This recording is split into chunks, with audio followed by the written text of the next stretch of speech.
So now finally I'm going to illustrate for you what a definitively bad SFR of 2 would look like in a visual representation when you do progressive overload with it. So here on the x-axis we have time, on the y-axis amount. They both go up in either direction. So this bottom line here represents your maintenance volume. Right above it is your minimum effective volume.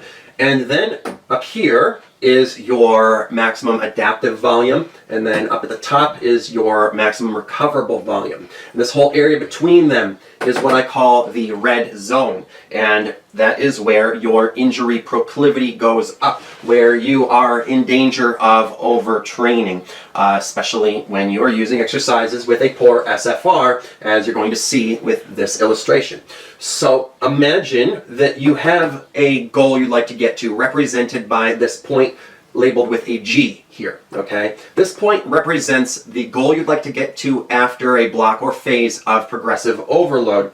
So if you were to be focusing on incrementally adding weight in progressive overload using the step loading progression that I taught you about at the beginning of the last phase, then with every microcycle or week, you're going to be adding 1 unit of weight, like a 10-pound weight to the bar every week. And not knowing the SFR for that exercise, you're only taking the stimulus into consideration, of course, and you feel as though that even though you're starting down here at ground zero, if you were to slowly and incrementally continue to add weight step by step, unit by unit, you could, over the course of that entire block of progressive overload, make it to your goal.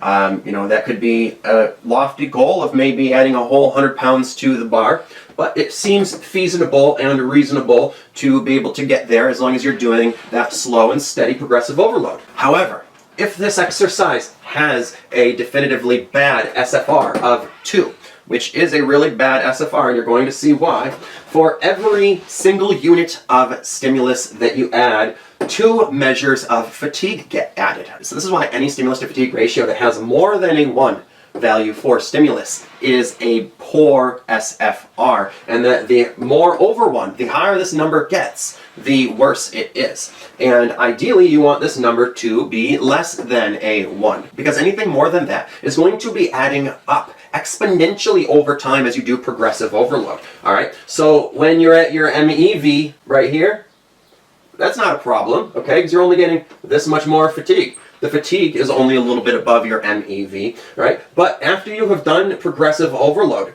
and the stimulus is now halfway above your MEV, in between your MEV and MAV, that's when you start to notice yourself getting much more tired and taxed than you thought you would be by that much stimulus. Because it's not the stimulus that's the problem, it's the fatigue. All right? And when you have twice as much fatigue as stimulus, then you may actually find that you are reaching your MAV halfway through your block of progressive overload. All right? This is the halfway point right here.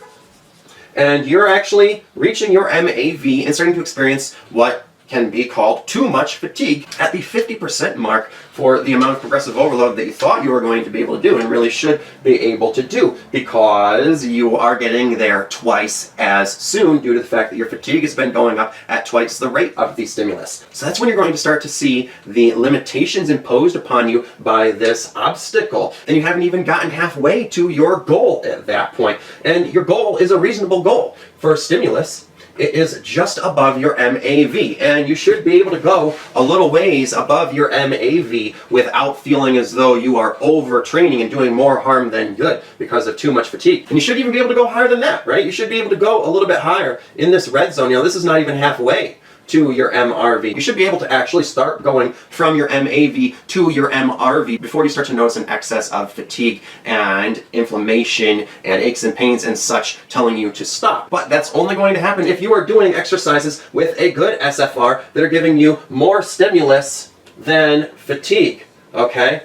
If your stimulus is going up here, but the fatigue is going up underneath it, then you'll be able to reach your goal by bypassing your MAV and really achieving your full potential by not being limited by your fatigue, but only by the amount of stimulus. All right, but anytime your fatigue is going up more than your stimulus, then that becomes the limiting factor. All right, and so you're not going to just be plotting out your block of progressive overload and getting to your goal like that, because your fatigue is what's going to start causing you obstacles. Because you're going to find yourself in this red zone sooner rather than later. And so you've placed this ceiling on your progressive overload that will be holding you down. And that's a problem you're going to have anytime you have an SFR with a greater number here, or a full numeric value that is over 1. All right, so you want to focus almost all of your energies on the exercises that have a 1 or less SFR, with this being the greater number, because those are the exercises that are going to look like this here. All right, with the fatigue only going up at a rate that is less than that of the stimulus. When you're focusing almost all of your energies on these exercises with positive SFRs, that is when you're going to be able to achieve big goals that are past your MAV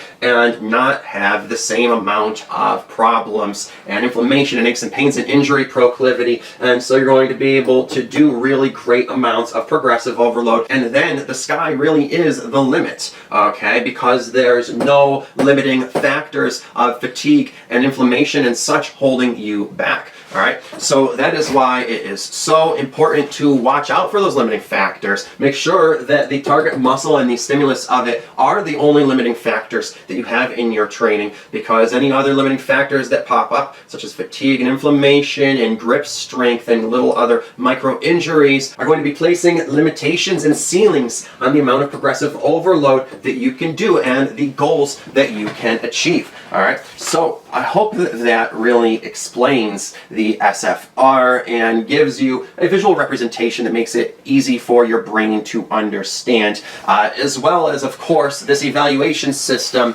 that puts it into more concrete, practical terms for you.